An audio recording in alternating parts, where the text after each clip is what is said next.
मी पक्षाचा इमानदार कार्यकर्ता आहे आणि मी ज्या दिवसापासून पक्षाची स्थापना झालेली आहे त्या दिवसापासून कार्यकर्ता म्हणून काम करत आहे।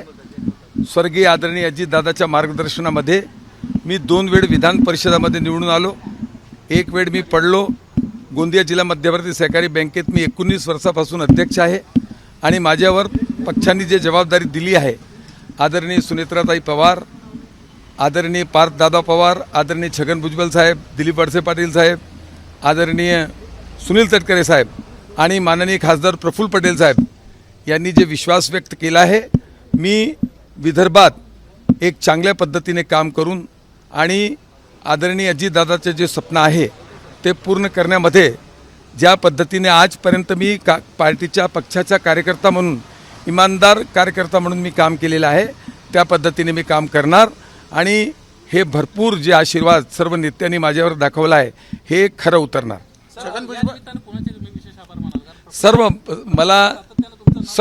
सर्व माझे हे जे नेते आहे, आदरणीय अजितदादाचा माझ्यावर आशीर्वाद होता।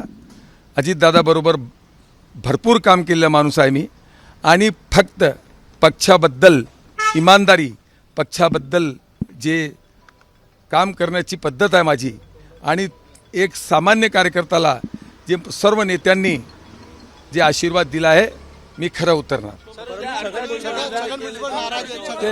ते वरिष्ठ नेते आहे माझे, माझे वडील सारखे आहे ते आणि आमच्या पक्षात काय नाराजी वगैरे राहत नाही।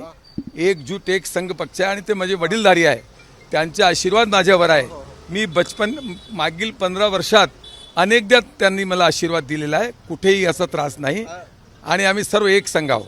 विधान परिषदेवर सातत्याने तुमचं नाव चर्चेला यायचं, मात्र ऐन वेळी तुमची उमेदवारी कापली जायची नाही। मी काही शब्द नाही, मला का मिळाला का नाही मिळाला याची मी कधीच पर्वा केली नाही। फक्त पक्षाचं काम केला, एक निष्ठेने इमानदारीने काम केलं, त्याचा मला आज परिणाम मिळालेला आहे। मी आज काय बोलू शकत नाही। मला आताच कळला ते। आता मला माझे पक्षनेते जसं सांगतील, जे वेळ देतील त्यावेळी मी पक्ष अर्ज भरणार। तुमचं नाव निश्चित करण्यात आलं, तुम्हाला कधी कळवण्यात आलंय किंवा काही चर्चा? आता बोलवलं मला।